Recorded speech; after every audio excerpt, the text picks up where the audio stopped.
Matapos ang pananalasa ng Bagyong Emong na nagdulot ng pinsala sa iba't ibang bahagi ng rehiyon, agarang kumilos si Police Brigadier General Dindo Reyes, Regional Director ng Police Regional Office 1, upang pangunahan ang pagsasaayos at paglilinis sa Camp Brigadier General Oscar Florendo, La Union.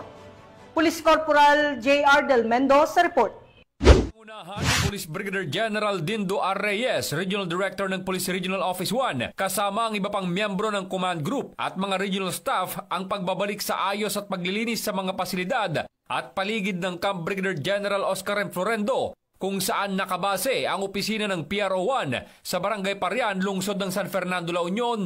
Dahil sa lakas ng hangin at ulan na idinulot ng Bagyong Emong, halos nagtumbahan ang lahat ng punong kahoy sa kampo at ang ilan ay bumara sa daanan at kalsada.